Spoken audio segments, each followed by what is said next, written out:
are there rules for this yet? I don't think there's actually a rule on this. And before you get going, I just want everybody to know that Caitlyn Jenner posted herself in the previous years, while Caitlyn, pictures of her as Bruce on Father's Day with her children, but then also as Caitlyn on Father's Day celebrating the day. I think it just goes to show people are going to criticize anything. Yes. Especially with that family. Right. And this transition happened more recently. You can't necessarily invalidate your entire childhood and say, I'm never going to show these photos again because there's been a change. Yes. So this is really frustrating because these people are obviously ill-informed. If you watch any of the show, you would know that Caitlyn Jenner has made it very clear that they're supposed to call him dad. He is still their father. Yep. This is what he has requested, and this is how he still also comes around them as well. He's come around them as Bruce as well as Caitlyn. So he wants to be recognized as their father. And go ahead. No, but quickly, I guess, you know, for Caitlyn to say this, well, sure, she should be able to ultimately decide which one she wants to be looked at as in terms of Father's Day or Mother's Day. But I guess there's a part of me that also looks at mothers out there. That's a role that not just everybody can sign up for. For Caitlyn to become a woman, by all means, she should embrace and be talked about as her, as she, as a woman. But a mother is the one who gave birth. The mother has this a different setup or title that shouldn't be challenged simply because of a transition. I think that's unfair to Kris Jenner in this situation. Well, I think part of the point of this whole movement is that people should have the freedom to choose. Yes. You know, I can dress as a woman, I can be called by a female name, but I could still be a father. And I think along the spectrum, there are people who are going to make different choices in those very similar circumstances. Yeah, and I think it's really interesting, though, in 2018 that this is it's a conversation that needs to be had. I think there's some that are misinformed, like you're saying, but what is proper with this? And I think those who are in the dark or ignorant to it, it's definitely a great conversation to be having right now, no question. Yeah. I also want the LGBTQ community to also have patience with those of us who don't walk that lifestyle, meaning it's so many different rules and everyone has a different standard that they want for their life. So be patient with allies, with people who are really just trying to learn and figure it out. Like, it's a process for us as a nation that we all have to come together and be willing and open to learn. We're all learning. And no matter what you think about this family, you can't deny that Caitlyn Jenner has made such a huge difference in the national conversation. Yes. Without question. And that there are a lot more people today who are free to live openly than there would have been 5 years ago. So true. It shows the power of celebrity. You got to love that. And progress is what we're all about here on The Jam. So it's just to think that this is what goes on. Again, you want to believe we're in 2018. It's a more progressive way of thinking, especially in the workplace.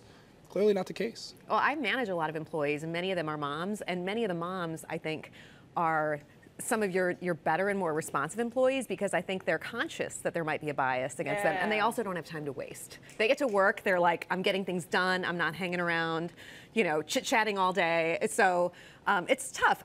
I'll say this, I've had employees take maternity leave, and the great employees are great no matter what, and you make concessions and you understand when their child is sick or they have to come in late or whatever it may be, and the employees who are not accountable before they have kids still aren't accountable after they have kids. They don't suddenly become accountable.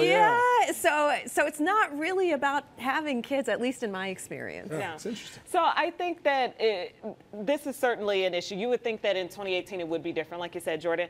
I do want people to hopefully look at this more as a strength than it is something that takes away from you. I mean, depending on your job and what kind of career you're in, being a mother and having a mother on your staff, especially in your business with the magazine business, I think it helps strengthen your business. A stressful business, too. So here's two things.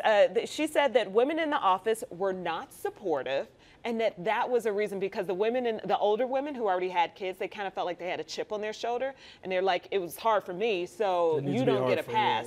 So I thought that was shocking that women weren't being supportive of this mom in the workplace. And that's probably a huge detriment to anybody who's looking for two legs to stand on with this. You would think that those who had to go through the same path would be there to lift you up. And if that's not happening, it's got to make it even more difficult to maneuver through this world. You know, as somebody who's now engaged to somebody who works in sports television as a reporter, I've heard so many stories of women in this business on camera who feel like contract negotiations coming up right now. I'm pregnant. I can't tell them because they know I'm going to be taking this leave or maybe my look on air. And it's just awful stuff that they have to deal with that is just totally non-existent in my stream of consciousness as a man. And I could say this as someone who is a boss to a lot of women and men. Tell them, girl. Yes. I love it when people feel like they can be open with the fact that, you know, maybe they're struggling with the hours and they need some accommodations. When it's rough is when people feel like they can't talk to you about it, because then they feel like they have to hide things, and Yeah. that never goes well. So No. I would say just come clean to your employer and say, I want to work from home on Fridays, or I need to come in later. Put that in front of them and then hope they handle it Yes. correctly, or there will be implications. on That was another thing about this woman in the article that we read. Was she